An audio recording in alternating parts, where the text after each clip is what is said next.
الحمد للہ وکفیٰ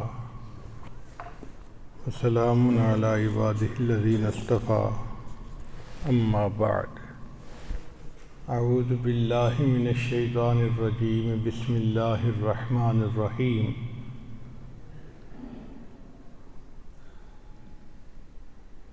والذین آمنوا اشد حبا للہ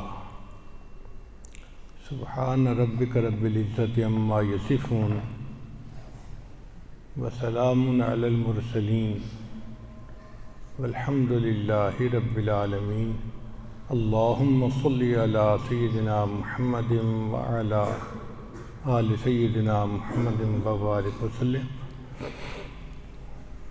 اللہ رب العزت نے اس دنیا کو اپنی قدرت کاملہ سے پیدا فرمایا ہے۔ 4 طرح کی مخلوق ہے: جمادات، نباتات، حیوانات اور انسان۔ اور ان تمام مخلوقات میں سب سے افضل اللہ نے انسان کو بنایا۔ علماء نے اس کی وجوہات بیان کی ہیں کہ جس مخلوق کا جو نام ہے اس کا پہلا حرف اس کی امتیازی خصوصیت بتاتا ہے۔ مثلا جمادات کے اندر جسامت ہوگی، جیم سے جسامت۔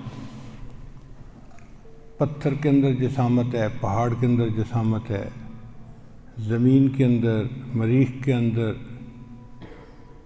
پہاڑوں کے اندر جسامت کی صفت موجود ہے۔ پھر اس کے بعد حیوانات۔ اب حیوانات کے اندر جسامت کی صفت بھی ہونی چاہیے اور ایک اور انفرادی صفت ہونی چاہیے جس کا پتہ اس کے نام کے پہلے حرف سے چلے گا۔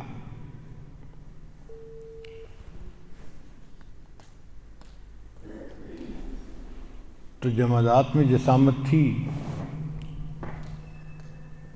نباتات کے اندر بھی جسامت ہوتی ہے، مگر ایک اضافی صفت بھی ہے، وہ ہے نون سے نشو و نما۔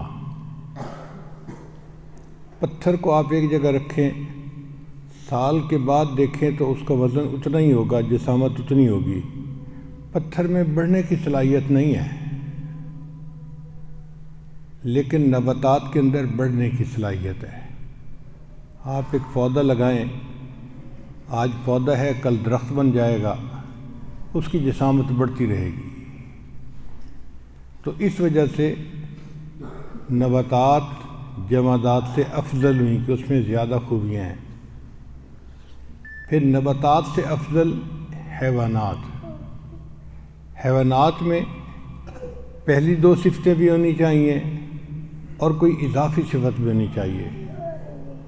چنانچہ حیوانات کے اندر جسامت بھی ہے، نشو و نما بھی ہے، اور تیسری صفت حیوانات کا لفظ ہا سے شروع ہوتا ہے، تو ہا سے بنی حرکت۔ درخت کے اندر حرکت نہیں تھی، جس جگہ لگا ہے 10 سال کے بعد بھی وہ اسی جگہ لگا ہوگا۔ یہ نہیں ہو سکتا کہ درخت صبح اپنے صحن کے مشرق کی طرف لگا ہو اور مغرب کے وقت دیکھیں تو وہ مغرب کی طرف لگا ہوا ہو۔ اس کے اندر حرکت نہیں ہے، ایک ہی جگہ کھڑا ہے۔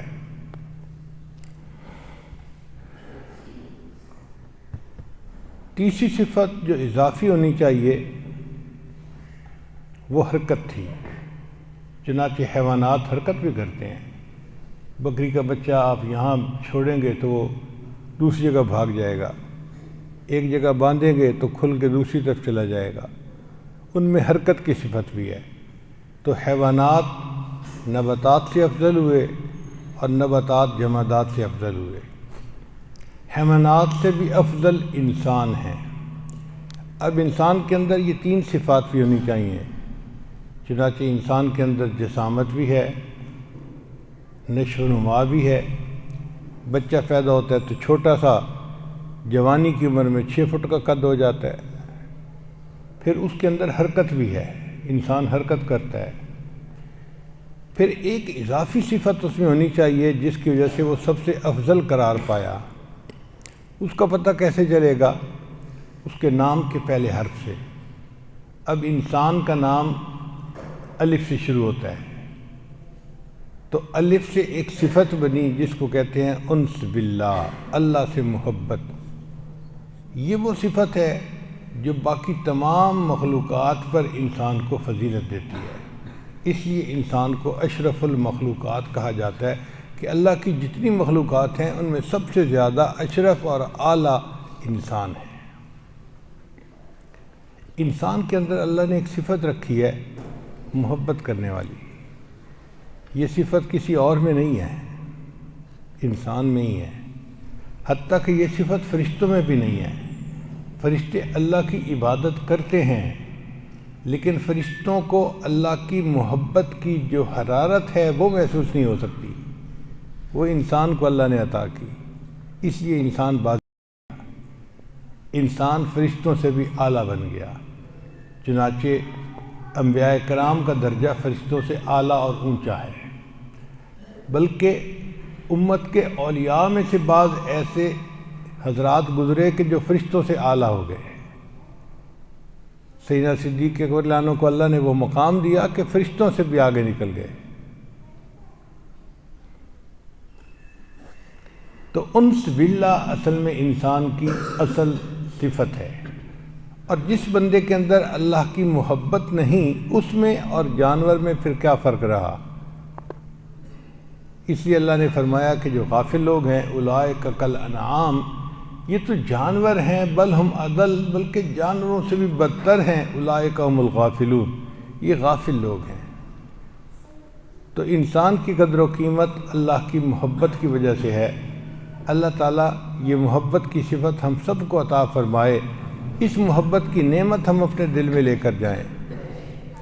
عقل و دل و نگاہ کا مرشد اولی ہے عشق، عقل و دل و نگاہ کا مرشد اولی ہے عشق، عشق نہ ہو تو شرع و دین بت کدہ تصورات۔ اگر شریعت سے عشق الہی کو نکال دیا جائے تو پھر تصورات کا ایک مجموعہ رہ جاتا ہے، اس کے سوا اور تو کچھ نہیں رہ جاتا۔ اس لیے مولانا روم رحمۃ اللہ فرماتے ہیں، ہر کے عاشق شد جمال ذات را، ہر وہ بندہ جو اللہ کی ذات کا عاشق بن گیا، ہر کے عاشق شد جمال ذات را اوست سید جملہ موجودات را، وہ تمام مخلوقات کا سردار بن گیا اللہ کی محبت کی وجہ سے۔ تو یہ وہ محبت ہے جو ہمیں اللہ سے مانگنی چاہیے اور اپنے دل میں پیدا کرنی چاہیے، اور یہ محبت پیدا ہو سکتی ہے کس طرح؟ اللہ کے ذکر کی کثرت سے۔ دستور یہ ہے کہ ذکر سے ذات کی محبت پیدا ہوتی ہے، جس چیز کا تذکرہ زیادہ کیا جائے اس کی محبت دل میں آ جاتی ہے۔ انسان جب اللہ کا تذکرہ زیادہ کرتا ہے، اٹھتے بیٹھتے اللہ کی باتیں کرتا ہے، اللہ کی باتیں سنتا ہے، تو اس کے دل میں پھر اللہ کی محبت بڑھ جاتی ہے۔ اس لیے اللہ والوں کو دیکھ کے اللہ یاد آتا ہے، کیونکہ وہ اللہ ہی کی باتیں کرتے ہیں، ان کا چہرہ ہی انسان کو اللہ کی یاد دلا دیتا ہے۔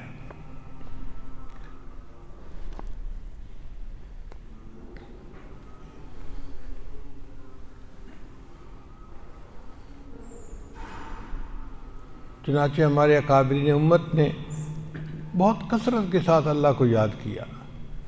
اللہ تعالیٰ کا ارشاد ہے، یا ایھا الذین آمنوا اذکروا اللہ ذکرا کثیرا،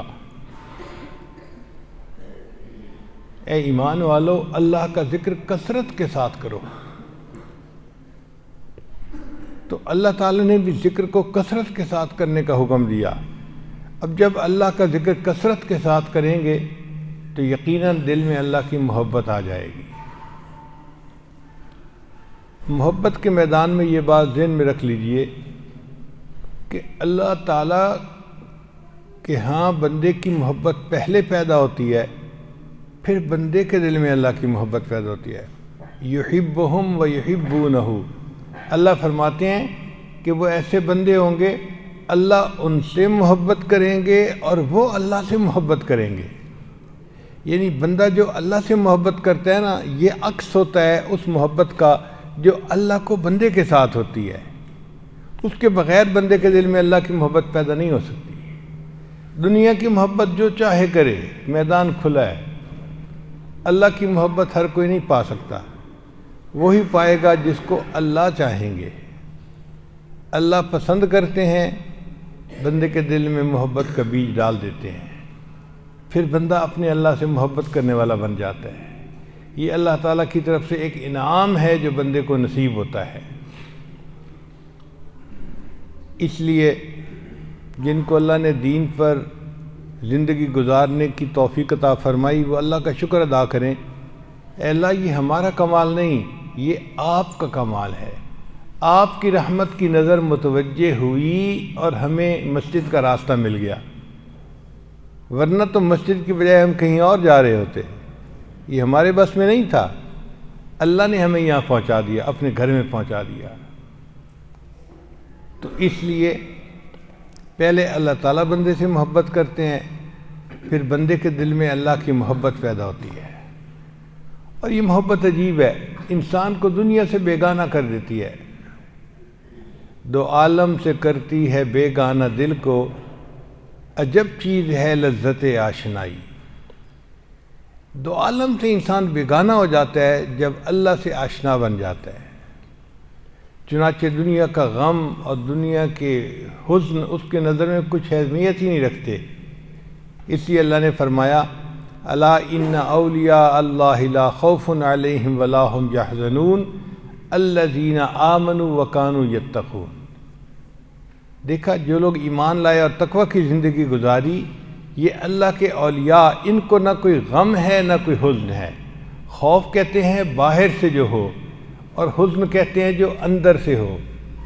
تو اللہ والوں کو نہ کوئی خوف ہوتا ہے نہ کوئی حزن ہوتا ہے، ایسی زندگی گزارتے ہیں۔ ان کی زندگی میں ایسے واقعات آتے ہیں کہ ان پر خوف ہوتا ہے مگر ان کے دلوں پر نہیں ہوتا۔ اس کی مثال ایسے ہے کہ جیسے ایک شیشے کا بنا ہوا کمرہ ہو، ایک آدمی ایئر کنڈیشن کمرے میں بیٹھا ہوا ہے اور باہر آندھی چل رہی ہے۔ اب لوگ دیکھ رہے ہیں کہ باہر درخت گر رہے ہیں اور ہوا کے جھونکے آ رہے ہیں اور ادھر کی چیز ادھر جا رہی ہے۔ جیسے ایک دو دن پہلے ہوا تیز چلی تو گھر میں ہمارے پڑی ہوئی بعض چیزیں ایک جگہ سے اٹھ کے دوسری جگہ چلی گئیں، اتنی تیز آندھی تھی۔ تو شیشے میں بیٹھا ہوا بندہ آرام سکون سے بیٹھا ہوتا ہے، وہ دیکھ رہا ہوتا ہے کہ یہ چیز یہاں سے اڑ کے فلاں جگہ جا گری، درخت نیچے گر گیا، فلاں ہو گیا، یہ ہو گیا، مگر اس کے اپنے اوپر اس کا کوئی اثر نہیں ہوتا، اس لیے کہ وہ شیشے کے کمرے میں بند ہے اور ایئر کنڈیشن جگہ پہ بیٹھا ہے۔ بالکل اللہ والوں کی یہی کیفیت ہوتی ہے، ان کی زندگی میں غم آتے ہیں، پریشانیاں آتی ہیں، مگر ان کے دل اس سے پریشان نہیں ہوتے۔ وہ حالات ہوتے ہیں جو آتے جاتے رہتے ہیں، مگر اللہ والوں کے دلوں میں اطمینان ہوتا ہے۔ اللہ کی محبت کی وجہ سے ان کے دل اس سے پرسکون رہتے ہیں۔ چنانچہ ایک بزرگ جو تھے، ان کو سرکار نے جیل میں ڈال دیا، تو کسی مرید نے خط لکھا، حضرت آپ تو مصیبت میں گرفتار ہو گئے۔ انہوں نے جوابی خط لکھا، الحمدللہ مصیبت میں گرفتار ہوں، معصیت میں گرفتار نہیں ہوں۔ جیل میں بھی اللہ کا شکر ادا کر رہے ہیں کہ اللہ تعالیٰ نے مجھے اپنی بندگی والی زندگی عطا فرمائی ہے۔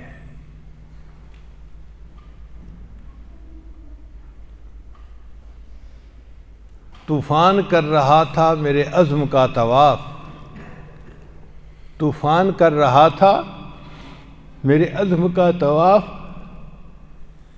دنیا سمجھ رہی تھی کہ کشتی بھنور میں ہے۔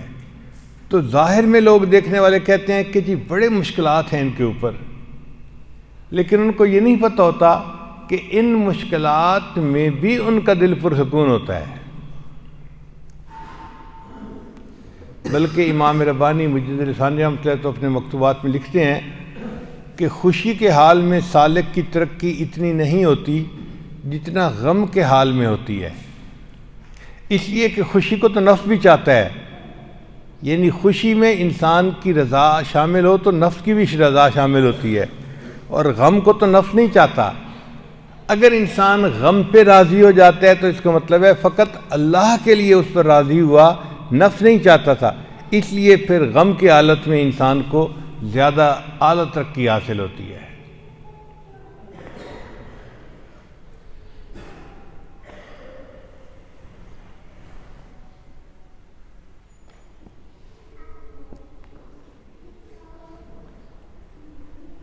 بلکہ امام ربانی مجدد ثانی رحمۃ اللہ لکھتے ہیں کہ غم کی حالت میں انسان کو اللہ کا قرب جلدی نصیب ہوتا ہے۔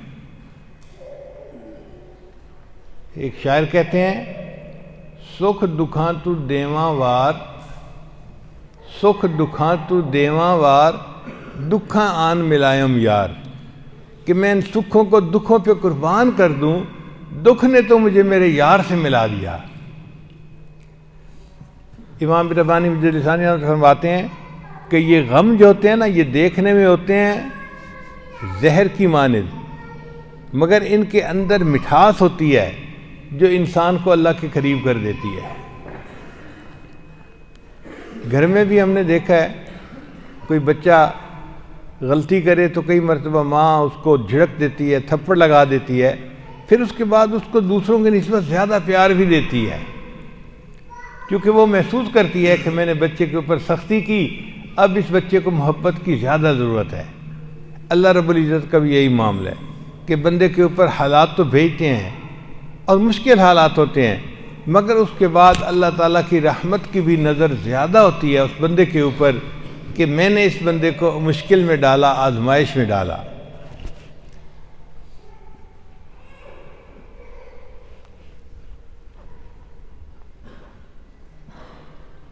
چنانچہ آپ اگر غور کریں تو اللہ نے اپنے سب مقربین کو آزمایا۔ ابراہیم خلیل اللہ، اللہ کے خلیل تھے، اللہ نے ان کو بھی آزمایا۔ قرآن مجید میں اللہ فرماتے ہیں وَإِذِ ابْتَلَىٰ إِبْرَاهِيمَ رَبُّهُ بِكَلِمَاتٍ فَأَتَمَّهُنَّ، اور یاد کرو اس وقت کو جب آزمایا ابراہیم کو ان کے رب نے چند باتوں میں، اور وہ 100% کامیاب ہو گئے۔ اب ان باتوں میں کیا آزمایا؟ ایک تو اللہ نے امتحان لیا کہ اپنی فیملی کو چھوڑ آئیے مکہ مکرمہ، رہنے والے تھے عراق کے، اور اپنی بیوی اور چھوٹے دودھ پیتے بچے کو ساتھ لیا اور عراق سے چل کر مکہ مکرمہ بیت اللہ کے پاس پہنچے، اور بیوی اور بچے کو وہاں چھوڑ کر آ گئے۔ نہ کوئی ہوٹل ہے، نہ کوئی عمارت ہے، نہ کوئی بندہ ہے جو ان کی مہمان نوازی کر سکے یا ان کو کمپنی دے سکے۔ ایک بیابان سی جگہ ہے جہاں پانی بھی نہیں۔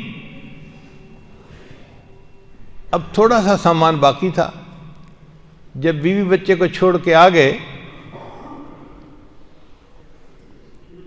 تو دل میں محبت تو بہرحال ایک فطری چیز ہے نا، پہاڑ کی دوسری سائڈ پر آئے تو وہاں کھڑے ہو کے دعا مانگے، رب انی اسکنت من ذریتی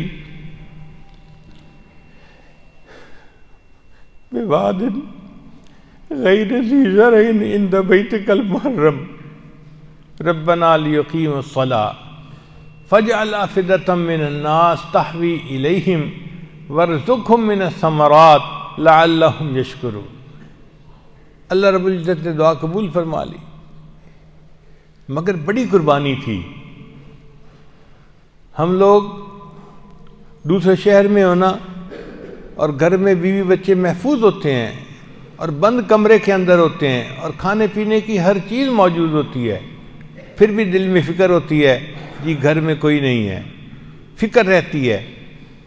ابراہیم علیہ السلام کا دل دیکھیے، ایک ویرانے میں اپنے دودھ پیتے بچے کو چھوڑ کے آ گئے۔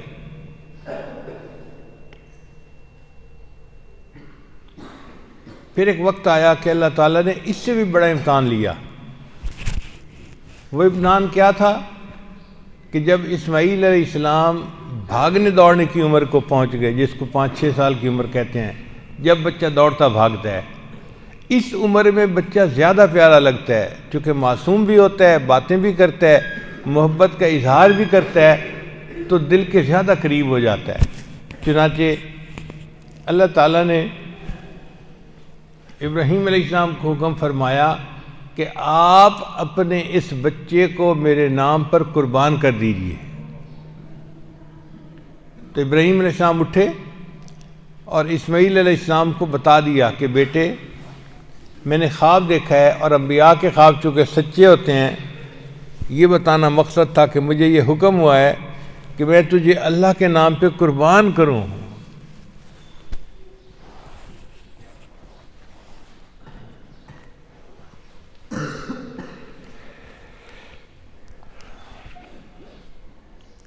ہمارے ہاں بچے کو کانٹا چبھ جاتا ہے نا، تو سچی بات ہے تکلیف ہمیں ہو رہی ہوتی ہے کہ بچے کو تو یہ تکلیف کیوں پہنچی، اس محبت کی وجہ سے دل میں ہے ان کے لیے۔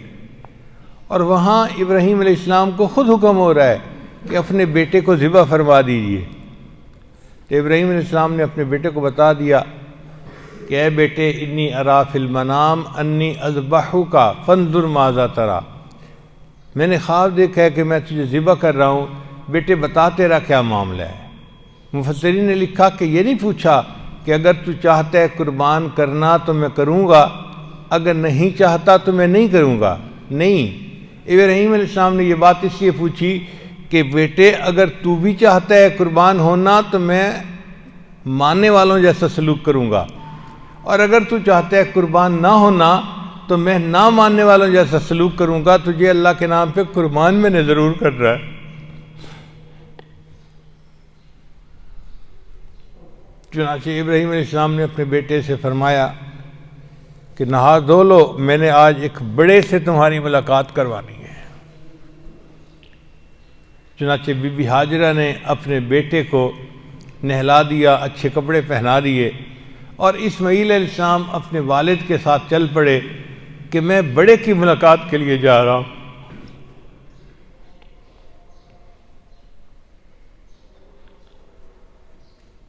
جب راستے میں تھے تو شیطان نے ابراہیم علیہ السلام پر حملہ کرنے کی کوشش کی کہ آپ والد ہیں، آپ اپنے بیٹے کو قتل نہ کیجئے، ورنہ پوری دنیا میں اس کا ڈھنڈورا پٹے گا کہ ایک باپ نے ظلم کیا اور بیٹے کو ذبح کر دیا۔ تو ابراہیم علیہ السلام نے کہا کہ کیسے ڈھنڈورا پھٹے گا؟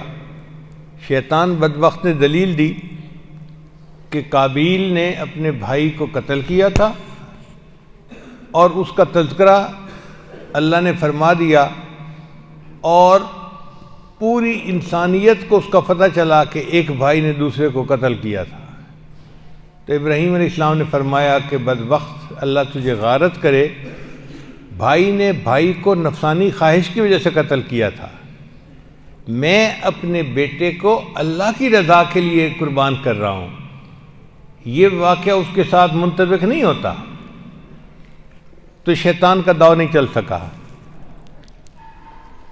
پھر اس نے سوچا کہ چلو میں بی بی ہاجرہ کو ورغلاتا ہوں، ان کے پاس آیا۔ آپ کو پتہ ہے آپ کے میاں اپنے بیٹے کو کیوں لے گئے؟ کسی بڑے کی ملاقات کے لیے؟ کہتے ہیں نہیں نہیں، وہ تو بیٹے کو ذبح کرنے کے لیے گئے ہیں۔ انہوں نے کہا کم بخت، کوئی باپ بھی بیٹے کو ذبح کرتا ہے؟ تو اس وقت شیطان نے کہا ہاں اللہ کا حکم ہوا ہے۔ تو بی بی ہاجرہ کی ایمانی کیفیت دیکھیے کہ فوراً کہنے لگیں اگر اللہ کا حکم ہوا ہے تو پھر اللہ میرے بیٹے کی قربانی کو قبول فرما لے۔ وہ جو ماں کے اوپر اٹیک کرنا چاہتا تھا نا کہ محبت کی وجہ سے شاید وہ آڑ بن جائے گی، وہ بھی نہ بن سکی۔ اب شیطان نے سوچا کہ میں اسماعیل علیہ السلام پر حملہ کرتا ہوں۔ چنانچہ اسماعیل علیہ السلام تو بچے تھے، ان کے پاس آیا ایک بوڑھے کی شکل میں۔ تجھے پتہ ہے کہ تمہارے والد تجھے کہاں لے کے جا رہے ہیں؟ ان کا میرے والد مجھے کسی بڑے کی ملاقات کے لیے لے کے جا رہے ہیں۔ نہیں، تمہارے والد تمہیں ذبح کرنے کے لیے لے کے جا رہے ہیں۔ تو اسماعیل علیہ السلام نے بھی یہی جواب دیا کہ کیا کوئی والد اپنے بیٹے کو ذبح کرتا ہے؟ تو شیطان نے کہا ہاں انہیں اللہ کا حکم ہوا ہے. تو اسماعیل علیہ السلام نے کہا اگر اللہ کا حکم ہوا ہے تو میں اللہ کے نام پہ قربان ہونے کے لیے تیار ہوں. تینوں حملے ناکام. شریعت نے اس کی یاد میں مینا کے اندر 3 جگہیں بنا دیں، ایک چھوٹا شیطان، ایک درمیانہ شیطان، ایک بڑا شیطان. یہ ہمارے لیے رکھے ہوئے الفاظ ہیں. حقیقت میں ان 3 واقعات کو یاد کر رہے ہیں کہ جو شیطان نے 3 شخصیتوں پر حملہ کیا تھا مگر اس کا حملہ ناکام ہوا اور اللہ سے محبت کرنے والے لوگ جیت گئے اور اللہ کا محبت جو تھی وہ کامیاب کر گئی ان کو. چنانچہ اس کے بعد اسماعیل علیہ السلام اور ابراہیم علیہ السلام ایک درے کے اندر پہنچے. درہ کہتے ہیں کہ دونوں طرف سے پہاڑ آ رہے ہوں اور ایک جگہ پر آ کر مل جائیں اور درمیان میں چھوٹا سا راستہ ہو.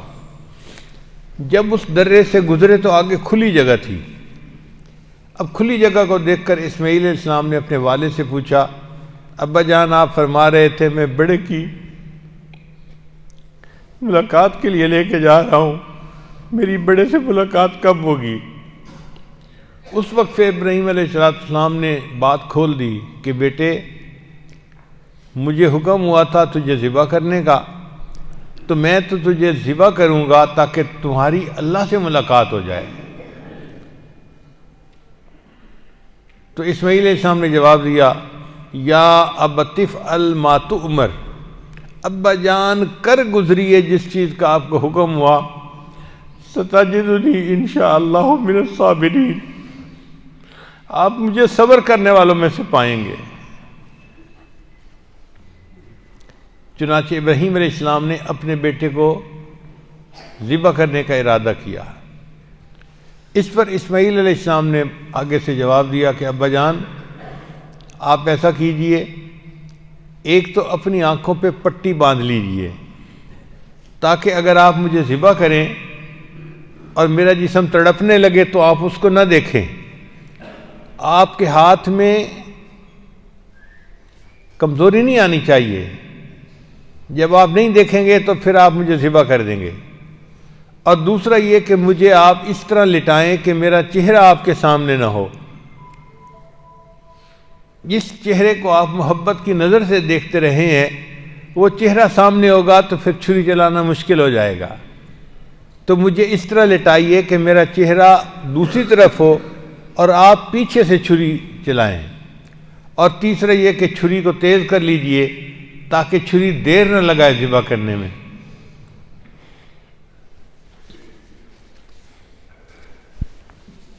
اور بعض کتابوں میں لکھا ہے کہ اسماعیل علیہ السلام نے ایک چوتھی بات بھی کہی، ابا جان میری ایک اور تمنا بھی ہے، جب آپ مجھے ذبح کر لیں تو میرے کپڑے جو خون آلود ہو جائیں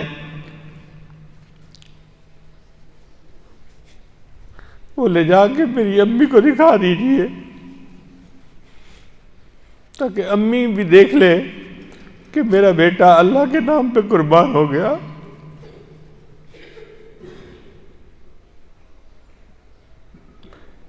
چنانچہ ابراہیم علیہ السلام نے ایسے ہی کیا. اللہ کو کچھ اور منظور تھا. اللہ تعالیٰ نے اسماعیل علیہ السلام کو تو محفوظ فرما لیا اور ان کی جگہ جنت سے ایک مینڈا بھیجا جو قربان ہو گیا. اور پھر اللہ تعالیٰ نے اس قربانی کی یاد کو آنے والی امت میں جاری فرما دیا.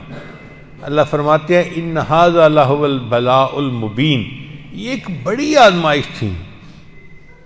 یعنی ابراہیم علیہ السلام نے کوئی چھوٹی سی آزمائش نہیں دی، بڑی آزمائش دی.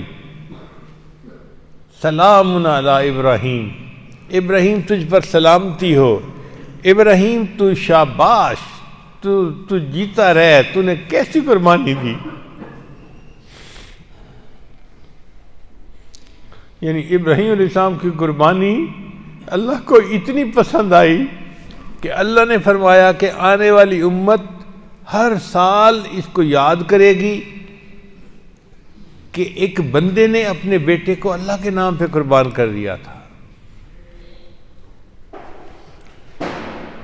یہ حرم کی ابتدا ہے، قربانیوں کی ابتدا ہے، پھر یہ قربانیوں کا سلسلہ چلتا رہا، حتیٰ کہ اس کی انتہا اللہ کے محبوب صلی اللہ علیہ وسلم پر ہوئی۔ اللہ نے اپنے حبیب صلی اللہ علیہ وسلم سے بھی قربانی لی۔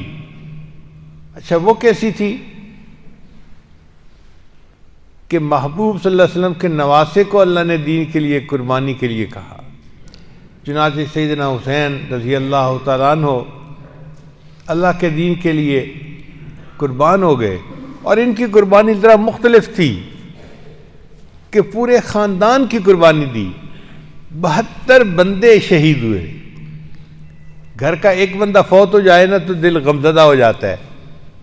72 بندے جن میں معصوم بچے بھی ہیں، جوان بھی ہیں، ان سب کی لاشیں آنکھوں کے سامنے دیکھ رہے ہیں، اور اس کے باوجود پھر اپنی جان دینے کے لیے تیار ہیں۔ اور اللہ کی شان دیکھیں کہ نماز کا وقت آ گیا، جب عصر کی نماز کا سجدہ کیا تو اس وقت دشمن نے تلوار چلائی اور سر تن سے جدا کر دیا، اور سیدنا حسین رضی اللہ تعالیٰ عنہ نے جام شہادت نوش فرمایا۔ تو یہ شہادت اسماعیل علیہ السلام کی شہادت سے بلند درجے کی تھی۔ وہ ایک فرد کی شہادت تھی، یہ خاندان کی شہادت تھی۔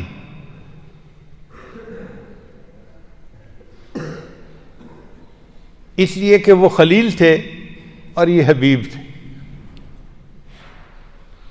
اسی کو علامہ اقبال نے شعر میں مختصر سمیٹ دیا، فرماتے ہیں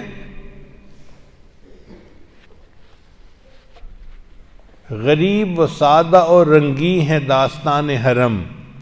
غریب کہتے ہیں کہ جو کوئی بات ایک ہوئی ہو اس کو غریب کہتے ہیں۔ غریب و سادہ و رنگی ہے داستان حرم، یعنی حرم کی داستان سادہ ہے اور 1 in million بلین ہے، اور رنگین ہے یعنی خون سے رنگین ہے۔ غریب و سادہ و رنگین ہے داستان حرم، نہایت اس کی حسین ابتدا ہے اسماعیل۔ اس ابتدا تو اسماعیل علیہ السلام سے ہوئی، یہ قربانیوں کی ابتدا تھی، اور اس کی انتہا سیدنا حسین رضی اللہ عنہ پر ہوئی۔ وہ خلیل کی قربانی تھی، یہ محبوب کی قربانی تھی۔ تو حرم کی داستان ہمیں بتاتی ہے کہ انسان اللہ کے نام پہ اپنی جان کو قربان کرے۔ چنانچہ ادنا اعلیٰ پہ قربان، یہ دستور ہے۔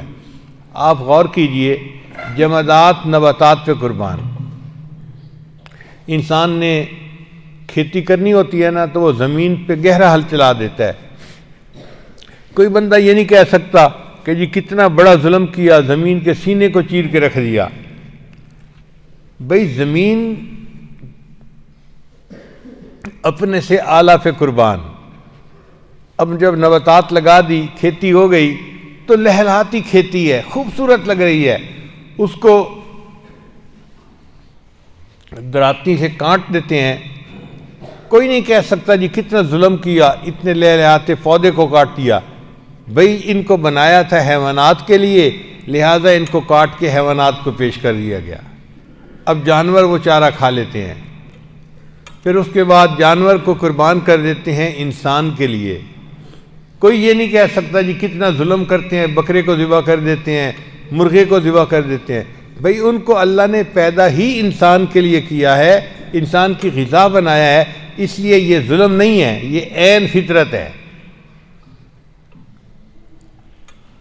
تو جمادات نباتات پہ قربان، نباتات حیوانات پہ قربان، حیوانات انسان پہ قربان، اور انسان رب رحمان پہ قربان۔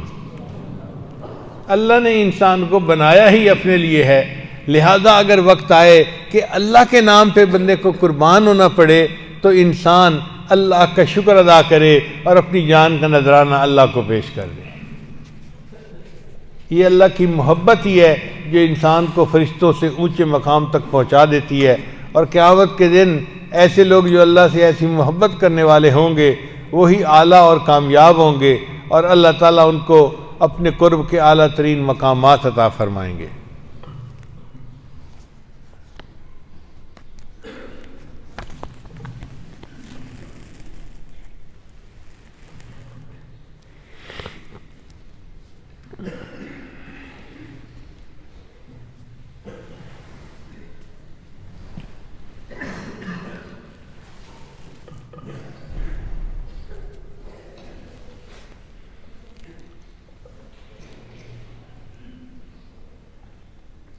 وآخر دعوانا ان الحمد للہ رب العالمین۔